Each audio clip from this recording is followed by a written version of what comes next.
Electric potential due to a short electric dipole. तो देखिए यहाँ पर ये हम सपोज कर रहे हैं कि ये कोई शॉर्ट इलेक्ट्रिक डाइपोल है, ये इसका सेंटर है, यहाँ माइनस क्यू चार्ज, ये प्लस क्यू चार्ज है, और सेपरेशन बिटवीन द चार्जेस ये हमने 12 सपोज किया है। ठीक है, तो देखो यहाँ पर एक बात मैं आपको बताऊं कि जिस तरह से electric field due to a short dipole आपने स्टडी किया, उसी तरह से आप पोटेंशियल भी ड्यू टू शॉर्ट डाइपोल आप स्टडी कर सकते हो। तो एक्सियल पॉइंट के लिए, इक्वेटोरियल पॉइंट के लिए, आप कोई भी जनरल पॉइंट के लिए ये स्टडी हो सकती है। तो चलो हम पहले एक्सियल पॉइंट की बात करते हैं।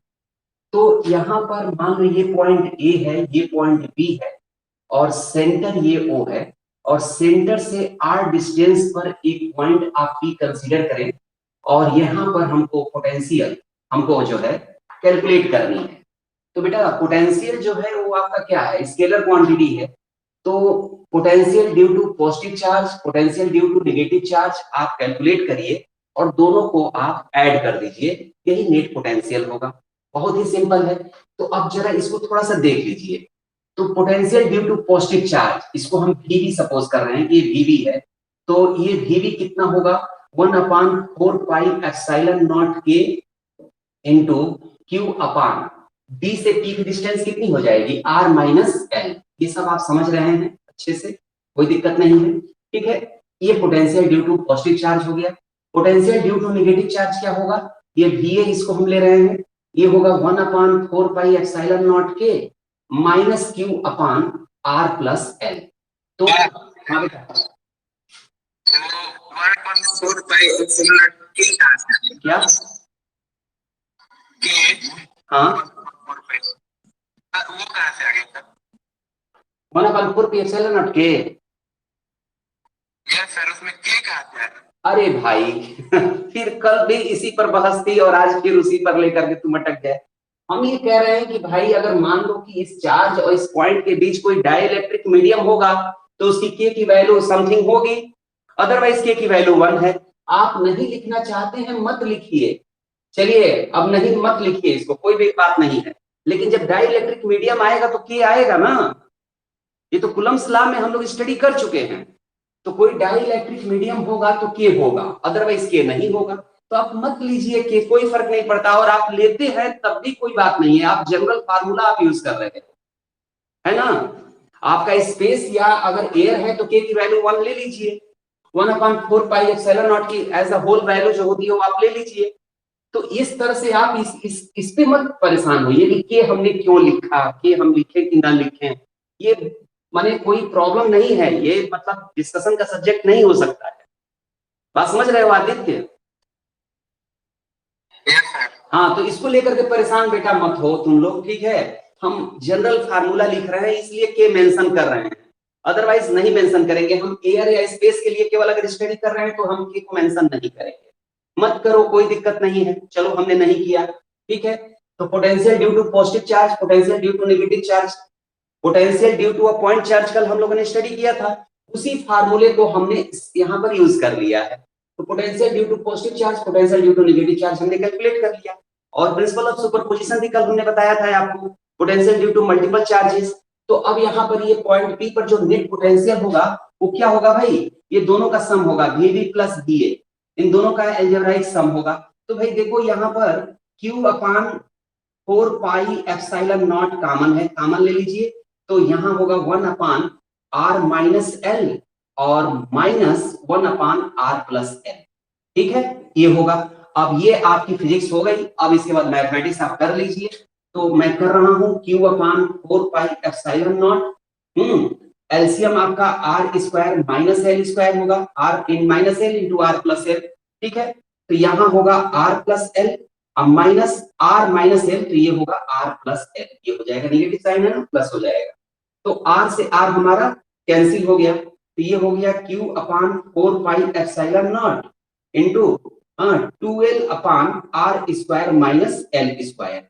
अब देखो बेटा Q इंटू 2l को आप पी ले सकते हो, तो ये हमारा हो जाएगा पोटेंशियल, जो नेट पोटेंशियल है 1/4 pi epsilon naught Q into 2l, Q into 2l को आप पी ले लीजिए, तो P upon magnetic dipole moment है, ठीक है, R square minus L square.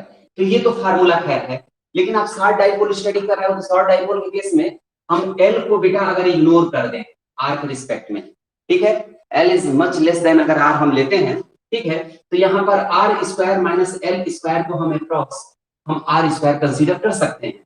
तो V is equal to 1/4 pi epsilon naught, हाँ, P अपान आर स्क्वायर, ये हमारा जो है एक्सियल पॉइंट पर ये हमारा जो है पोटेंशियल होगा, ठीक है।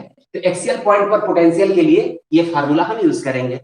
रहा सवाल इक्वेटोरियल पॉइंट की बात करते हैं, तो इक्वेटोरियल पॉइंट को भी जरा देख लो, उसके बाद हम जनरल पॉइंट पर आ रहे हैं सीधे। तो ये इक्वेटोरियल पॉइंट पर भी हम देख लेते हैं, ठीक है। तो ये परपेंडिकुलर बाइसेक्टर है, ये सेंटर है हमारा, और इससे r डिस्टेंस पर कोई पॉइंट भी कंसीडर करो। अब जरा मेरी बात सुनो बेटा, ये P की बेटा ये पॉइंट A है, ये पॉइंट B है, तो P की B से डिस्टेंस और P की A से डिस्टेंस, ये दोनों डिस्टेंस हमारी इक्वल होंगी, और ये PB is equal to PA is equal to under root R square plus L square होगा, क्योंकि ये L है, OA OB L है, और ये OP हमारा R है। तो पाइथागोरस यूज कर लीजिए, तो ये हमारा जो है under root R square plus L square, ये दोनों हमारे मैग्नीट्यूड हमारे, तो ये दोनों हमारे जो डिस्टेंस है P से A और B के, ये दोनों हमारे सेम होंगे, और दोनों चार्ज के मैग्नीट्यूड भी सेम है, बस साइन हमारा जो है अपोजिट है, ठीक है। तो potential due to positive charge और potential due to negative charge, इन दोनों के मैग्नीट्यूड सेम होंगे, ठीक है, इन दोनों के मैग्नीट्यूड सेम होंगे। तो due to positive charge potential अगर आप देखते हैं Vb, ये क्या होगा 1/4 pi epsilon naught Q upon, ठीक है, ये R square plus L square का पावर हाफ होगा, ठीक है। और ड्यू टू नेगेटिव चार्ज देखोगे तो Va is equal to 1/4 pi epsilon naught minus Q upon R square plus L square का पावर ये हाफ होगा। दोनों के मैग्नीट्यूड सेम है बेटा, बस साइन डिफरेंट है, ये पॉजिटिव है ये नेगेटिव है। तो नेट पोटेंशियल P पर आप कैलकुलेट करोगे, दोनों का अलजेब्राइक सम लोगे तो नेट पोटेंशियल P पर क्या हो जाएगा,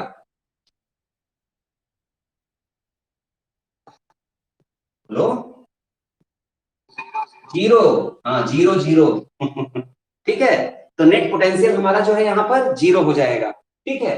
तो कुल मिलाकर के एकदम क्लियर है कि इक्वेटोरियल पॉइंट पर कहीं भी, ठीक है, इक्वेटोरियल पॉइंट पर कहीं भी बेटा, आई मीन परपेंडिकुलर बाइसेक्टर पर कहीं भी अगर आप पोटेंशियल अगर आप स्टडी करते हो तो कहीं भी पोटेंशियल आपका जीरो होगा, ठीक है।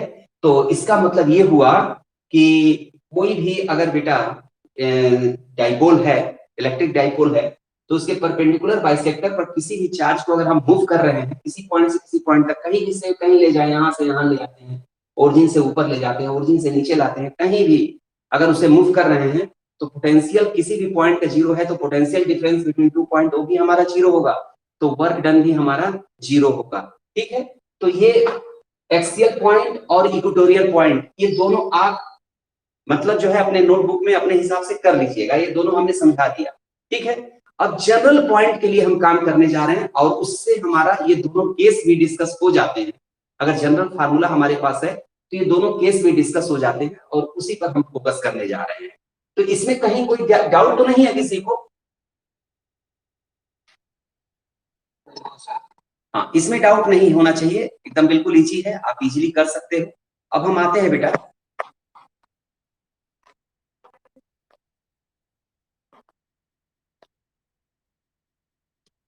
जनरल पॉइंट के लिए स्टडी कर रहे हैं।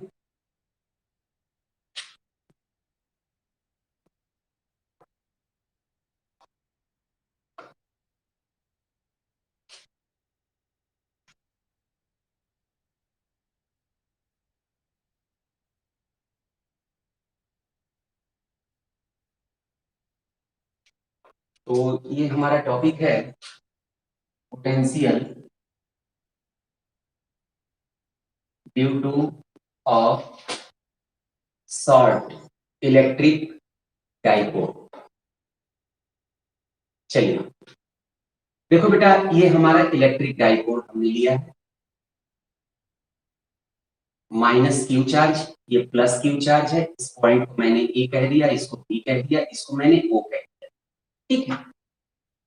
अब कोई पॉइंट हम ले रहे हैं P, चलिए ये पॉइंट हमने P कंसीडर किया, और बेटा O से P की जो पोजीशन वेक्टर है या पोजीशन है कह लीजिए, ये हमारा या डिस्टेंस है, ये हमारा R है, और ये इंक्लाइनेशन हमारा थीटा है, लेट अस सपोज।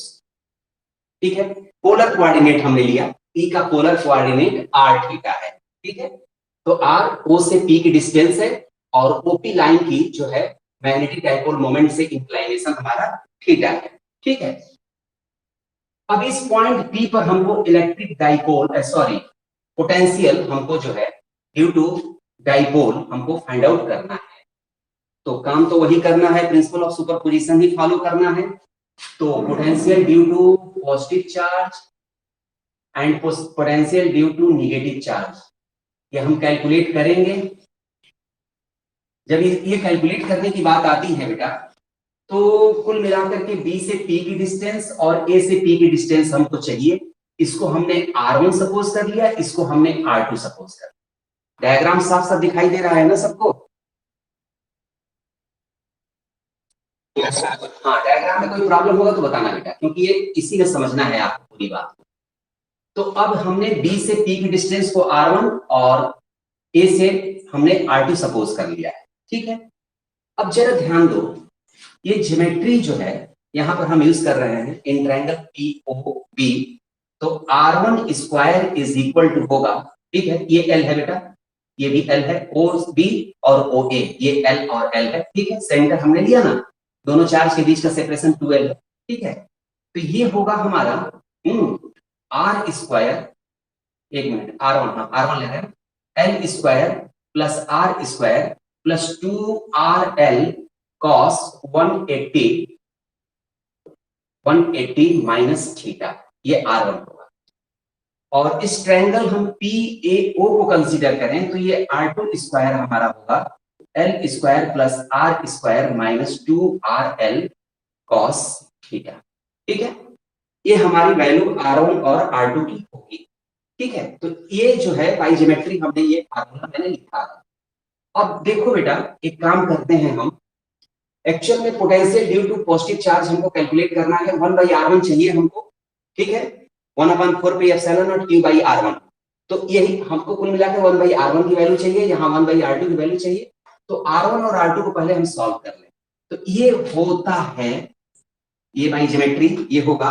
अब इसी को अब हम लेकर के चल रहे हैं, तो सिंस अब यहां से हम अपना काम कर रहे हैं बेटा, ध्यान दो, since R1 square is equal to L square plus R square plus 2RL cos 180 minus theta।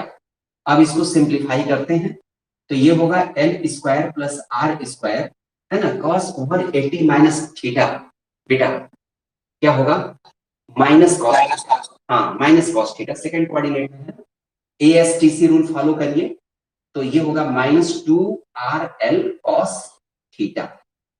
ठीक है, एक काम करो, यहां से आप R स्क्वायर को कॉमन ले लो, R स्क्वायर हमने कॉमन ले लिया, तो यहां पर देखो ये होगा L square by R square plus 1 minus 2 into L by R cos theta. ये थोड़ा मैथमेटिक्स आप देखते चले।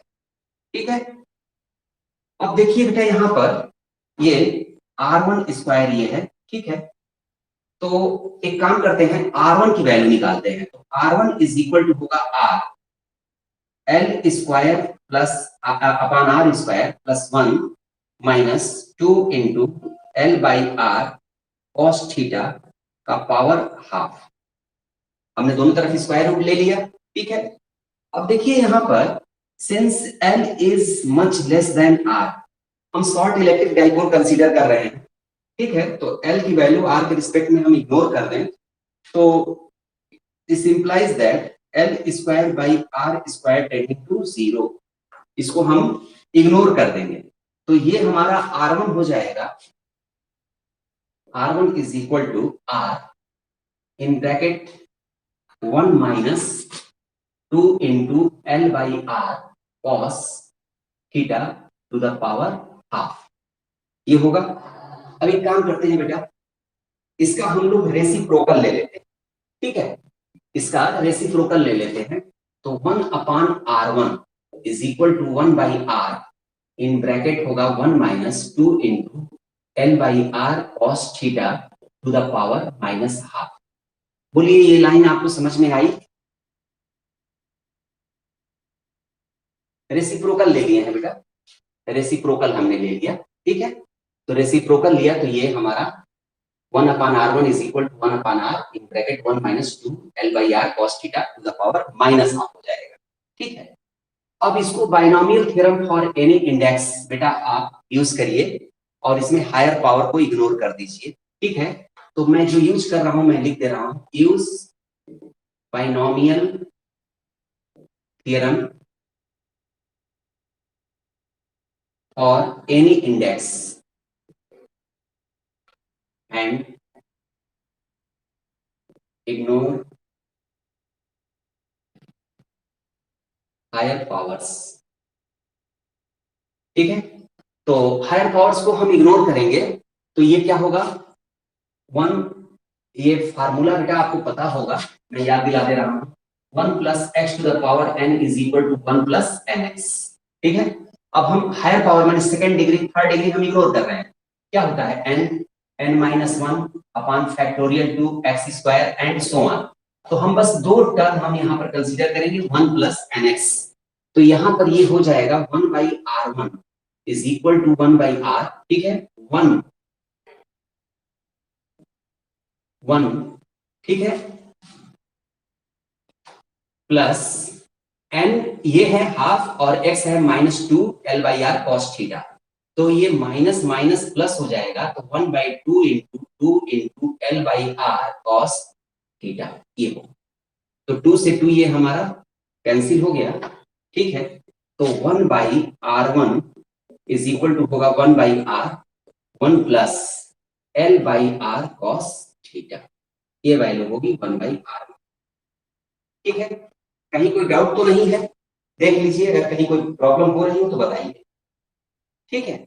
तो अब देखो बेटा, now potential due to positive charge at point P, इस पे, तो ये क्या होगा, इसको हम भी सपोज कर रहे हैं, ये होगा 1/4πε0, ठीक है, इनटू Q/R1 ये होगा, ठीक है। अब R1 1/R1 की वैल्यू हम इसको देखो, इसको हम ऐसे लिख रहे हैं Q/4πε0 इनटू 1/R1।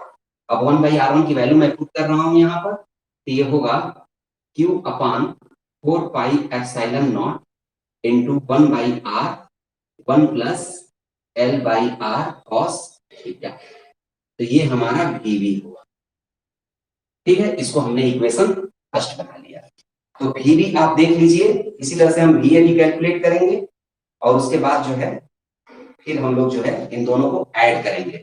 तो VB तक बात एकदम क्लियर कर लीजिए पहले, फिर मैं इसको हटाऊंगा, फिर करता हूं आगे।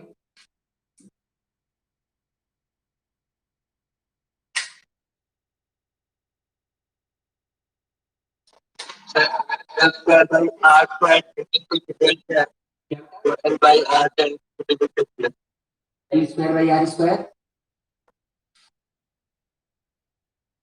क्या कह रहे हो बेटा, फिर से कहो एक बार।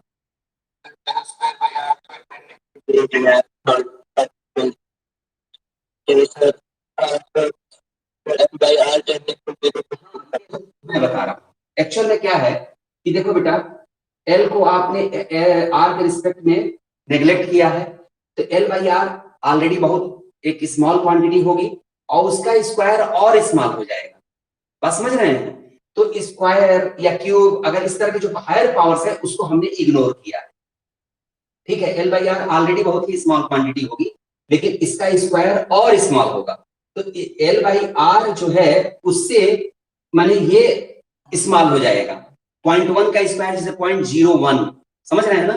तो इसी तरह से L/r को ना हम इसको इग्नोर नहीं कर रहे हैं, हम L/r² हायर पावर को इग्नोर कर रहे हैं। वैसे इग्नोर करना चाहेंगे तो फिर इसको ही इग्नोर कर देंगे हम, ऐसा कुछ नहीं है। कहने का मतलब कि हायर पावर को हम इग्नोर कर रहे हैं, जो सेकंड डिग्री है, थर्ड डिग्री है, उसको इग्नोर कर रहे हैं। ठीक है, ये मतलब है।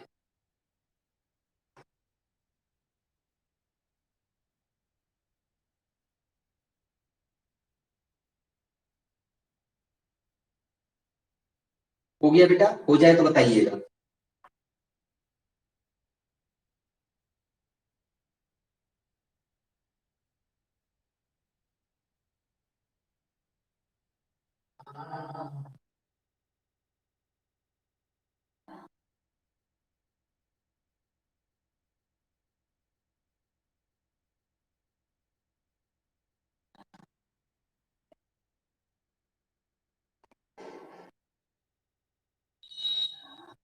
ये बाई ज्योमेट्री है, जैसे बायो वाले अगर बच्चे हैं उनको नहीं समझ में आ रहा है, इसको हम समझा देंगे। ठीक है, इसको हम क्लियर कर देंगे, लेकिन ये बाई ज्योमेट्री है, एक्सप्रेशन लिखे गए हैं दोनों। उसके बाद काम आप समझ लीजिए, इसको नोट कर लीजिए, इसको मैं डिस्कस कर दूंगा अलग से ये कैसे हुआ है। मैंने डायरेक्ट रिजल्ट लिख दिया है और आपको डायरेक्ट रिजल्ट ही लिखना है। ठीक है,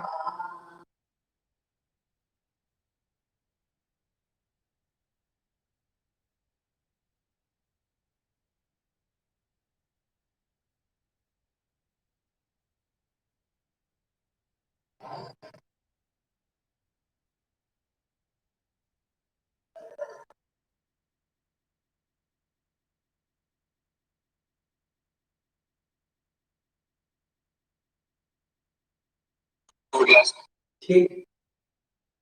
अब देखो क्या, ये इक्वेशन फर्स्ट ध्यान रखिएगा, इसी को यूज करना है फाइनली। अब इक्वेशन सेकंड हम लोग फाइंड आउट करेंगे, मतलब potential due to negative charge.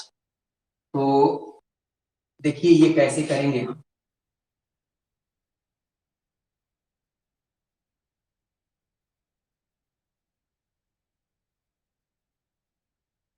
अब हम R2 को लेकर के सिंप्लीफाई करेंगे, तो again R2 square is equal to है L square plus R square minus 2RL cos theta, ये है।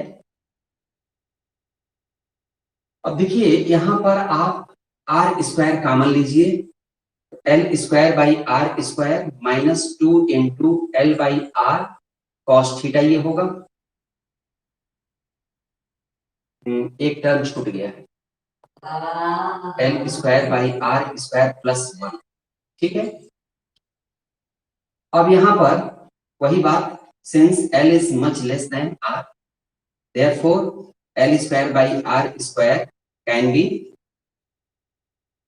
neglected. So ये R2 स्क्वायर हमारा हो जाएगा R square 1 minus 2 into L by R cos theta. अब स्क्वायर रूट ले लीजिए, तो R2 is equal to R 1 minus 2 into L by R cos theta. अब पावर ये हाफ हो जाएगा। अब बेटा इसका रेसिप्रोकल ले लीजिए, तो 1 by R2 is equal to 1 by R 1 minus 2 into L by R cos theta to the power minus half. ठीक है,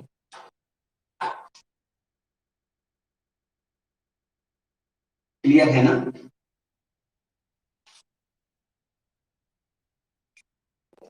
अब बेटा Yes.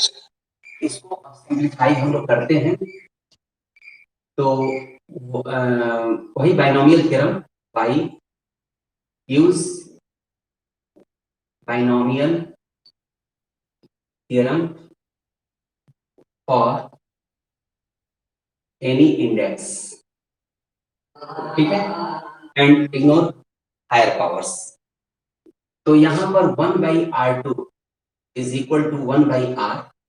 ठीक है, ये हो जाएगा 1 प्लस NX में माइनस हाफ और माइनस ये प्लस हो जाएगा 1 by 2 into 2 into L by R cos theta, ये होगा। ठीक है, अब बेटा ये क्या होगा, ये हो जाएगा हमारा 1 बाई आर, 2 से 2 कैंसिल, तो ये होगा 1 plus L by R cos theta. 1/R2 ये हो गया। So potential due to negative charge at point P, ये हमारा VA है और ये होगा 1/4πε0 Q अपान माइनस होगा -Q अपान, ठीक है, R2।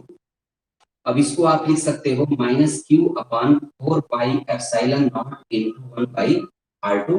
अब इसकी वैल्यू आप पुट कर दीजिए तो -Q/4πε0, ठीक है, और 1/R2 की वैल्यू है 1/R1 plus L/R cos theta, ये ठीक है। तो VA की वैल्यू हो गई, है ना, 1/4πε0 minus Q/R1 plus L/R cos theta, ये हमारा इक्वेशन सेकंड हो गया।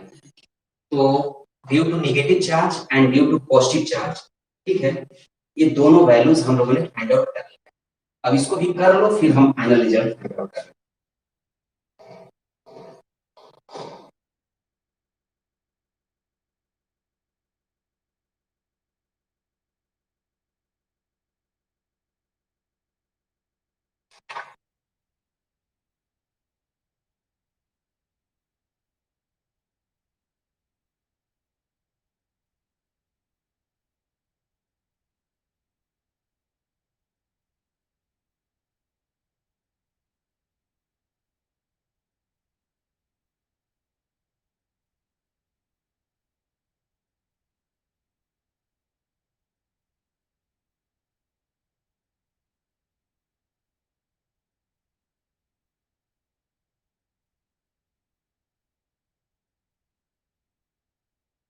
ये गड़बड़ी हो गई है, एक एक मिनट थोड़ा सा रुक जाइए।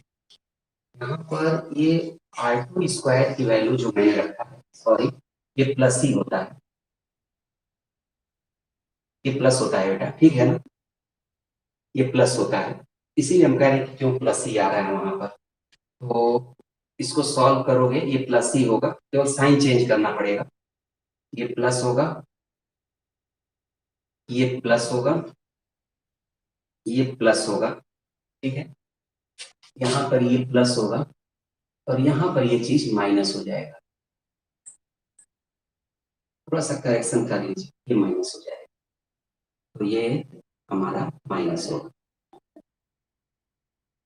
1 - L/R cos थीटा,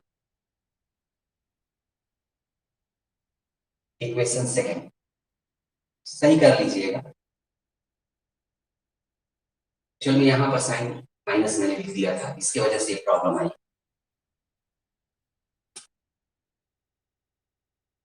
दोनों कर लो फिर फाइनल हमारा।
बेटा हो गया। Yes, sir.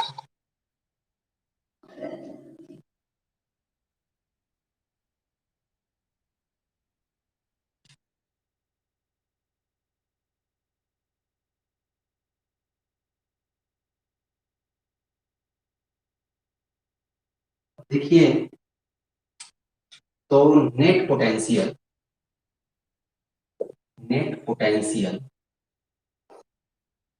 ये हमारा V होगा, ये VB प्लस VA, इन दोनों को हमें ऐड करना है। तो देखो बेटा, VB जो तुम्हारा आया था, मैं नोट कर रहा हूँ, 1/4 पाई एप्सिलॉन नॉट, है ना, Q/R 1 + L/R cos theta. Check कर लो, तो यही था ना जो पहला इक्वेशन था। Yes, sir. ठीक, और सेकंड इक्वेशन मेरे सामने ही है। तो देखिए, प्लस और ये माइनस है, तो माइनस मैं कर दे रहा हूँ डायरेक्ट, 1/4 पाई एप्सिलॉन नॉट, हाँ, Q/R, और इन ब्रैकेट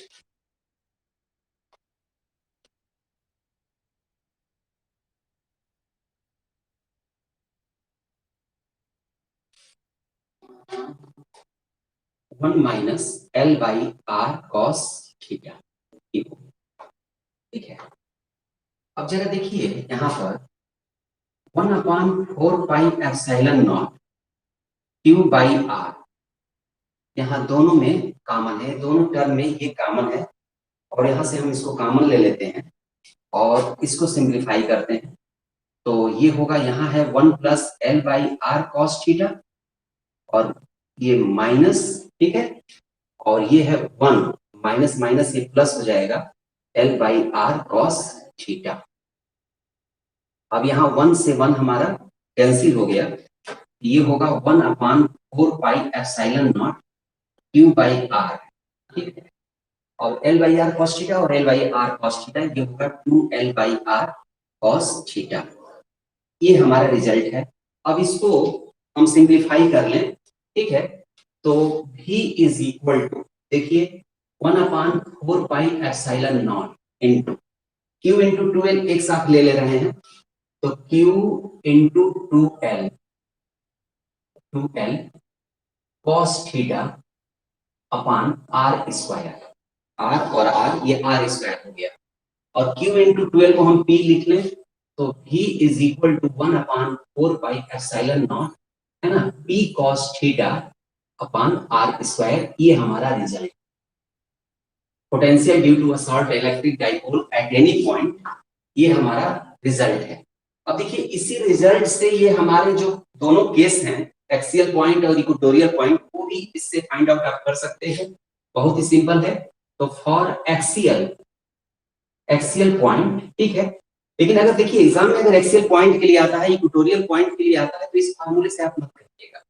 ये नहीं कि इस फार्मूले को लिखा हमने और थीटा की वैल्यू लेकर के हमने डायरेक्ट रिजल्ट लिख दिया। अब फंडामेंटल मैनर से करिएगा, जैसा मैंने बताया है आपको, ठीक है। तो यहाँ पर फॉर एक्सियल पॉइंट, है ना, थीटा क्या है, 0 होगा। एक्सियल पॉइंट के लिए थीटा की वैल्यू 0 होगी, तो this implies that cos 0 is equal to 1, तो V is equal to 1/4 pi epsilon naught P/R²। देखिए, यही रिजल्ट था, ठीक है। और सेकंड, फॉर इक्वेटोरियल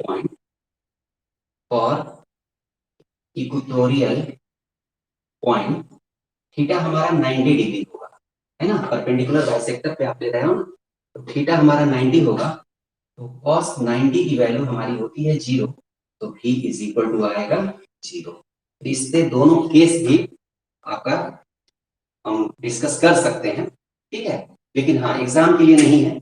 एग्जाम में अगर करना होगा तो आप केस 1 जैसे हमने बताया फंडामेंटल मैनर से, वैसे ही फंडामेंटल मैनर से आप एक्सियल और इक्वेटोरियल पॉइंट के लिए आप बताएंगे, जनरल पॉइंट के लिए, ठीक है।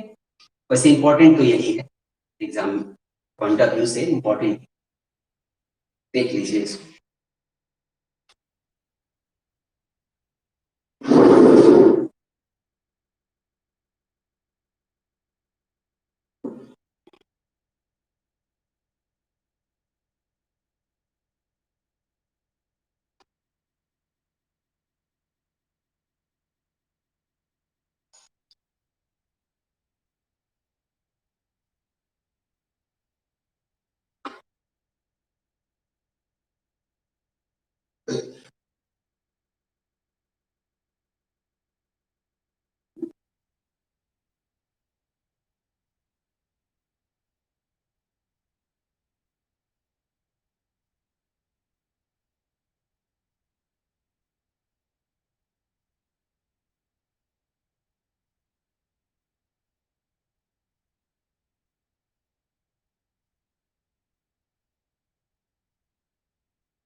हो गया। चलिए अब बेटा एक काम करो, एक छोटा सा नोट है उसको पहले लिख लो। लिख लो equipotential surface. Equipotential surface, write down. An equipotential surface is that surface an equipotential surface is that surface on which at every point electric potential becomes same.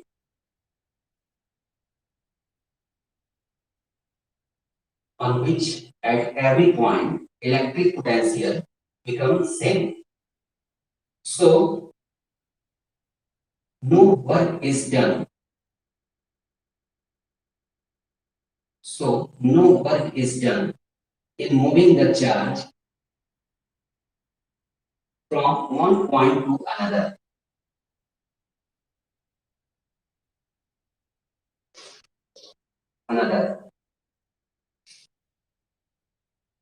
It can be also proved that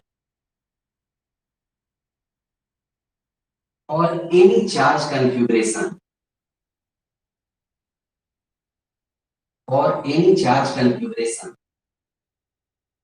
the electric potential, the electric field becomes normal at any point on the equipotential surface.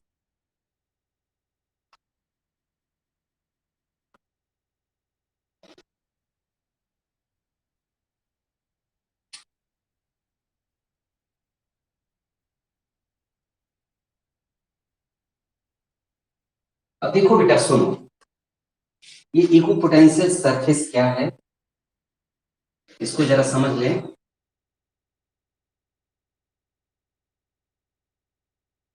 अभी आपने एक इन दोनों study में एक चीज आपने देखा, equipotential line आपने देखा, ठीक है ना। ये अलग बात है कि सारे पॉइंट पर पोटेंशियल जीरो था, तो उसको भी अगर देखो, ये जो आपने इक्वेटोरियल पॉइंट पर जो पोटेंशियल आपने फाइंड आउट किया था, तो ये देख रहे हो बेटा परपेंडिकुलर बाइसेक्टर है, तो इसके किसी भी पॉइंट पर जो अगर ये कोई शॉर्ट इलेक्ट्रिक डाइपोल है या कोई भी इलेक्ट्रिक डाइपोल है, तो इसके परपेंडिकुलर अगर हम ये बाइसेक्टर अगर ले रहे हैं तो किसी भी पॉइंट पर पोटेंशियल जीरो आ रहा है। तो ये लाइन पर आप कह सकते हो ना पोटेंशियल सारे पॉइंट पर हमारा क्या है, सेम है। हाँ, उसकी वैल्यू जीरो है, तो सारे पॉइंट पर पोटेंशियल सेम है। तो इस तरह से अगर एक सरफेस अगर हम सपोज करें, ठीक है ना, कोई ऐसा सरफेस हो, ठीक है, जिसके सारे पॉइंट पर पोटेंशियल हमारे इक्वल हो, सेम हो, तो इस तरह के सरफेस को बेटा हम इक्विपोटेंशियल सरफेस कहेंगे। अब आपको एक बात बता दूं, ये इक्विपोटेंशियल सरफेस की जो शेप की बात है वो चार्ज और उसके कॉन्फ़िगरेशन पर डिपेंड करेगा।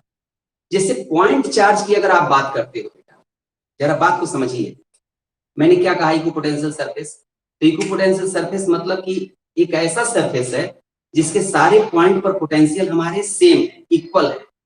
तो ये जो सरफेस के शेप की बात मैं कर रहा हूं, तो सरफेस का शेप जो है वो आपका प्लेन हो सकता है, स्फेरिकल हो सकता है, कर्व हो सकता है, कुछ भी हो सकता है, वो डिपेंड करेगा चार्ज और उसके कॉन्फ़िगरेशन पे।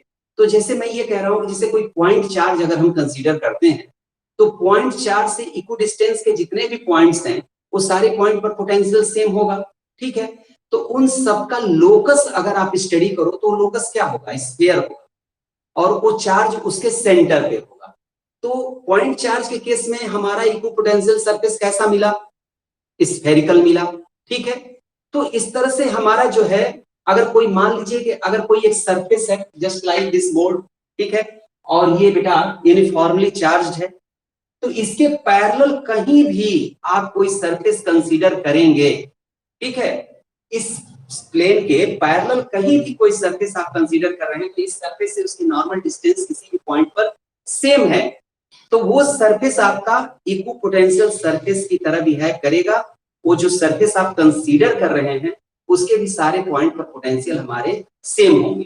तो कहने का मतलब यह है कि चार्ज और कॉन्फ़िगरेशन पर डिपेंड है, इक्विपोटेंशियल सरफेस का शेप हमारा कुछ भी हो सकता है, पहली बात। दूसरी बात बेटा कि इक्विपोटेंशियल सरफेस के सरफेस पर अगर एक पॉइंट से दूसरे पॉइंट तक अगर किसी चार्ज को अगर हम मूव कर रहे हैं, ठीक है, तो यहां पर वर्क डन हमारा जीरो होगा। और थर्ड पॉइंट ये बहुत इंपॉर्टेंट है कि इक्विपोटेंशियल सरफेस के किसी भी पॉइंट पर जो नॉर्मल होता है ना, वही इलेक्ट्रिक फील्ड का डायरेक्शन होता है। कहने का मतलब ये है कि इलेक्ट्रिक फील्ड का डायरेक्शन हमारा इक्विपोटेंशियल सरफेस के किसी भी पॉइंट पर नॉर्मल डायरेक्शन में होता है। इन दोनों बातों को हम प्रूव कर सकते हैं, ठीक है। फर्स्ट जो है, तीन इंपॉर्टेंट पॉइंट था, ठीक है, इक्विपोटेंशियल सरफेस का शेप, ठीक है, तो ये तो थ्योरेटिकल पोर्शन हो गया। कॉन्सेप्शनल पार्ट हो गया। इक्विपोटेंशियल सरफेस पर बेटा अगर कोई चार्ज मूव कर रहा है तो नेट वर्क डन जीरो होगा, इसको हम लोग प्रूव करेंगे अभी। और इलेक्ट्रिक फील्ड का डायरेक्शन इक्विपोटेंशियल सरफेस के नॉर्मल होता है किसी भी पॉइंट पर, ये भी पॉइंट हम लोग प्रूव करेंगे। तो इसको जरा देखते हैं बेटा। आइए पहला पॉइंट हम देख रहे हैं, ठीक है। तो let two points A and B on equipotential surface, ठीक है। The potentials are Va and Vb respectively. ये हमने सपोज कर लिया बेटा कि इक्वो पोटेंशियल सरफेस में दो पॉइंट ए और बी हैं, उनके पोटेंशियल Va और Vb, ठीक है, ये हमने सपोज कर लिया। तो अब जरा देखो,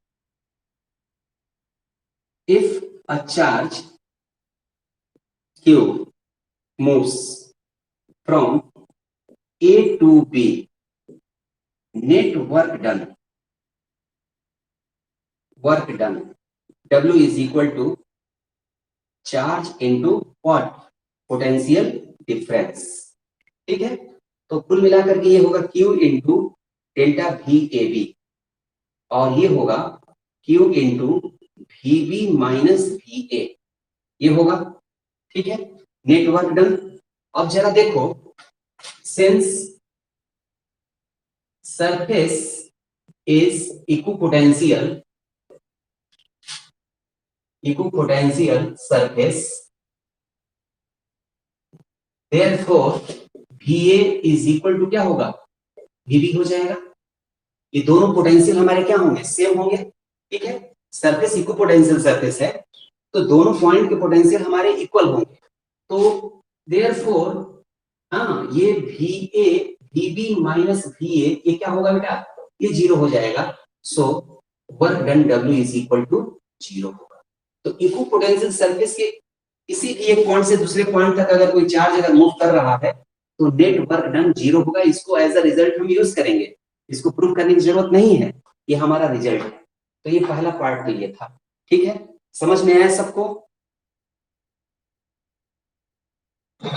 ठीक है। करना है तो कर लो, इंपॉर्टेंट है, एज अ क्वेश्चन भी पूछ सकता है आपसे। फिर हम सेकंड पार्ट वन प्रूव कर रहे हैं।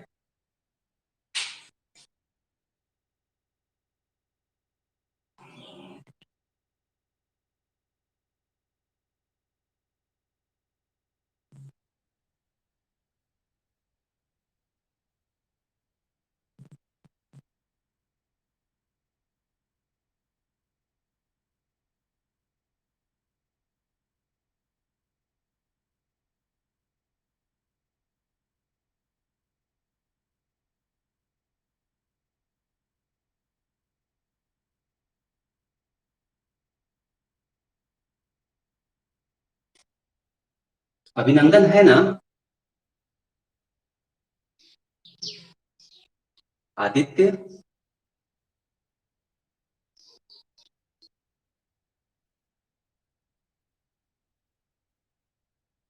सो गए क्या आदित्य,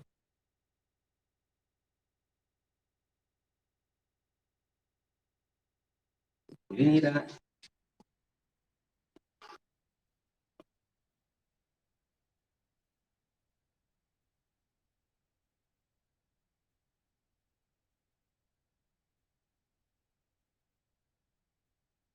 अंशिका, हाँ चलो जगी। हमको लगा तुम भी सो रही। समझ में आ गया बेटी ना? Yes sir. चलो आगे। नेक्स्ट पॉइंट बेटा, ये बहुत इंपॉर्टेंट पॉइंट है कि जो इलेक्ट्रिक फील्ड होता है वो इक्विपोटेंशियल सरफेस के नॉर्मल होता है। ठीक है, तो एज अ रिजल्ट हम यूज करेंगे, लेकिन वो कैसे हम प्रूव कर सकते हैं इसको भी देख लीजिए।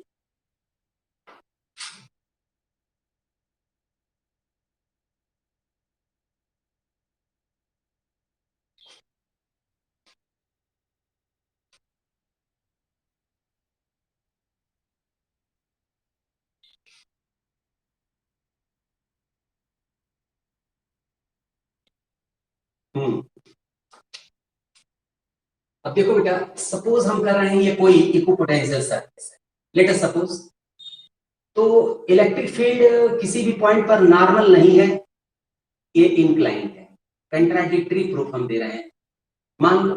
ठीक है, ये इंक्लाइंड है और जो है वो एंगल जो है ये सरफेस पे इस पॉइंट पर टेंजेंट लीजिए, टेंजेंट लीजिए, और ये एंगल जो है, ये एंगल ये हमारा थीटा है, हमने सपोज कर लिया। ठीक है, तो अब जरा मेरी बात समझो, यहाँ पर इसको हम कैसे हम लोग प्रूफ करेंगे। हाँ, तो consider a charge Q is on the equipotential surface, where electric field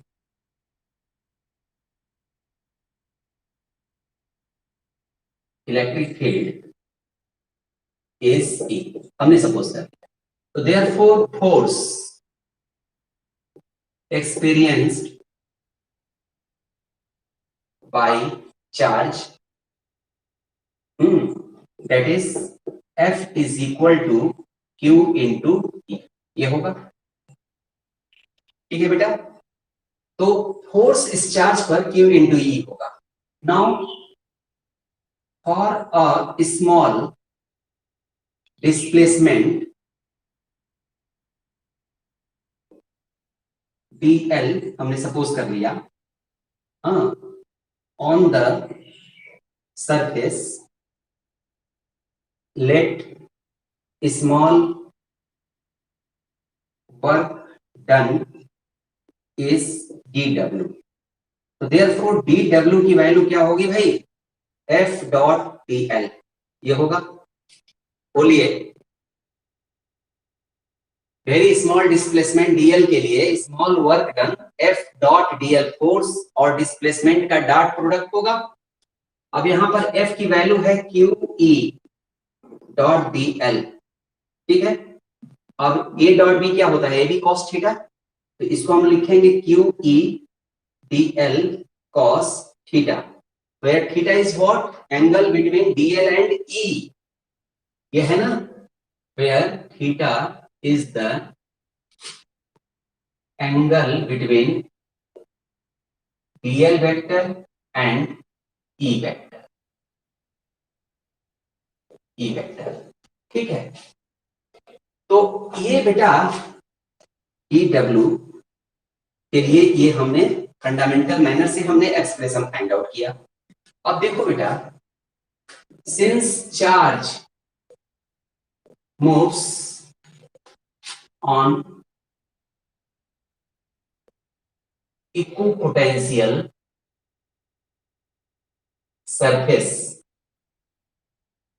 तो देयरफॉर ये dw हमारा क्या होना चाहिए? जीरो होना चाहिए। अभी फर्स्ट पार्ट में हमने यही प्रूफ किया कि इक्विपोटेंशियल सरफेस पे कोई भी चार्ज अगर मूव करता है किसी भी पॉइंट से किसी पॉइंट तक, तो वहां पर वर्क डन हमारा जीरो होता है।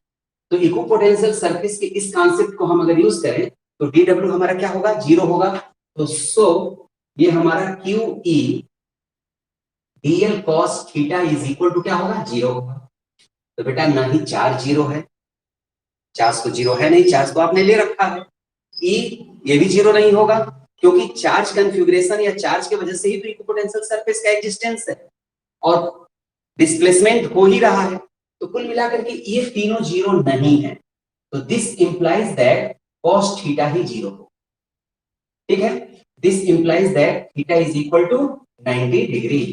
तो cos थीटा जीरो होने का मतलब कि थीटा हमारा 90 डिग्री है, और थीटा 90, तो थीटा एंगल किसके कहाँ किसके किसके बीच का ये एंगल है, तो डीएल और ई, और डीएल क्या है, अलोंग द सरफेस है। इसका मतलब यह है कि ई जो है वो हमारे इक्विपोटेंशियल सरफेस के नॉर्मल है, hence it is clear, it is clear electric field always becomes normal to the equipotential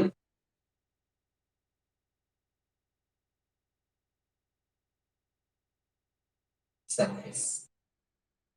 तो इक्विपोटेंशियल सरफेस चाहे जैसा भी हो, किसी भी पॉइंट पर जो इलेक्ट्रिक फील्ड होगा वो उसके नॉर्मल होगा। तो इसको आप लोग मैथमेटिकली प्रूव भी कर सकते हैं, देख लो।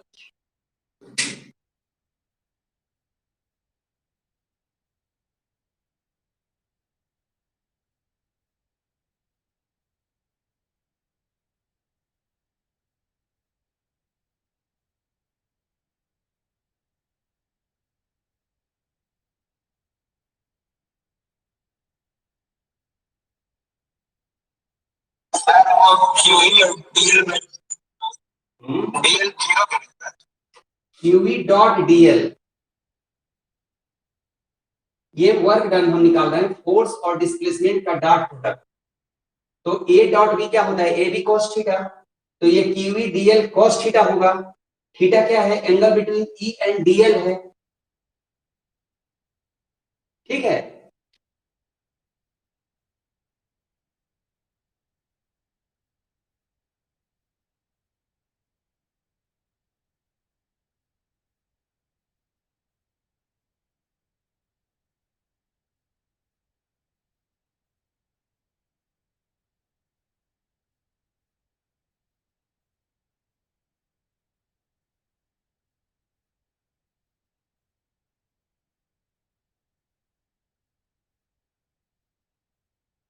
आदित्य समझ में आया?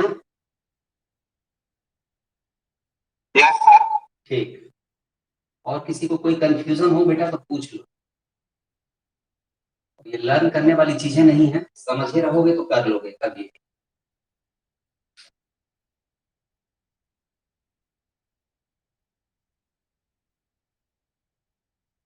बस एक बार प्रैक्टिस होनी चाहिए, माने क्लास के बाद एक बार आप लोग प्रैक्टिस कर लिया करें, जो जो बातें बताई जाती हैं उसकी एक प्रैक्टिस हो, ठीक ना।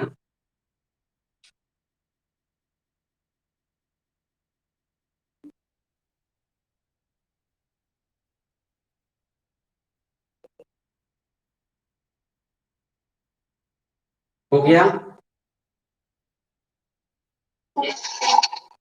चलिए।